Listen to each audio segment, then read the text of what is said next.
To OR Tambo International Airport, where family members and friends of the 2016 Kilimanjaro climbers have converged at the International Arrivals Hall.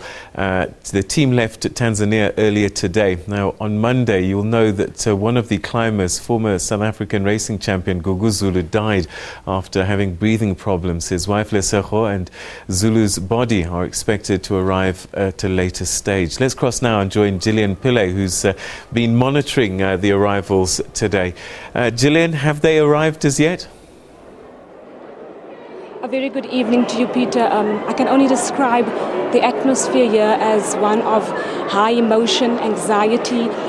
The trekkers have arrived, but most of them really breaking down, seeing the faces of their families, of their sisters, of their brothers, gripped by emotion, not knowing if they should, break out or if they should just contain themselves, looking at the events that transpired, Peter. So a short while ago, the group, they did move through international arrivals. They're now putting their bags down. They're being greeted by delegates, by government, by people from the Nelson Mandela Foundation, but mostly by family members who have anxiously been waiting to see them in light of the events that transpired on Monday, Peter. A press conference will be held now at 7 o'clock to 8 o'clock, just to give us some sort of update about the events, the chain of events that we saw playing out on this expedition, Peter. Gillian, as somebody who's done this trek before, I would imagine that, before the trek begins, all of you don't know each other, and that by the time that you do it, there's a camaraderie that's in play, and hence a lot of these people will be feeling the loss much, much more because they've gone through so much together. Peter, you're rightly and correctly saying that when you leave here, you leave as a unit. It's your brother, it's your sister. You pull someone up the mountain because you guys have a common campaign that you're working towards. So yes, when one member falls, the entire demeanor, the entire energy of that unit is affected, and that's what we saw on the faces, that's what we saw in the body language of most of the trekkers that came through these doors tonight, on the faces of their family members. There's a lot of talk about if the campaign is hanging in the balance, but we will get some sort of detail from the Nelson Mandela Foundation regarding that. But as you said, Peter, I wasn't part of this expedition this year, and I am so affected by what has happened, seeing what those climbers went through. You can imagine the trauma, learning that one of the members has passed on. It must have deeply affected this group, the morale, the energy among them. Because as you said, Peter, when you leave here, you leave as a unit, your family, and that family has had some sort of massive loss in the events, Peter.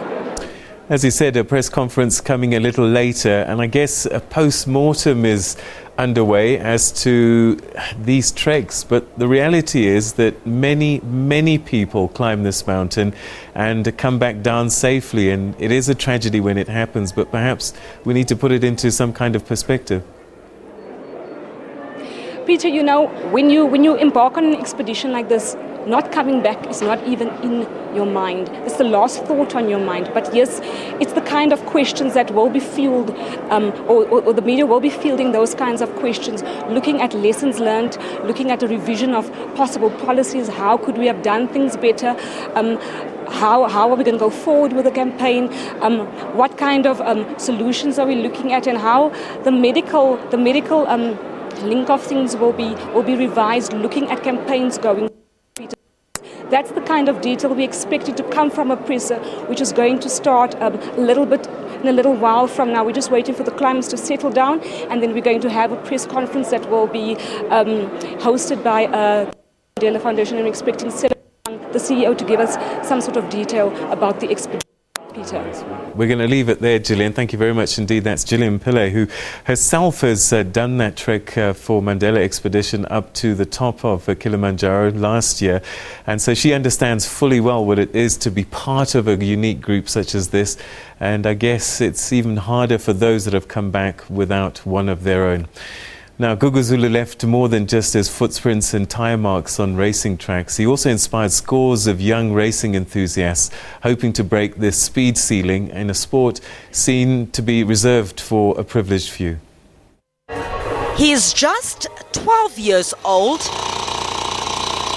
but already a junior kart driving champion. Wanda Mukwena, a motor sporting force to be reckoned with.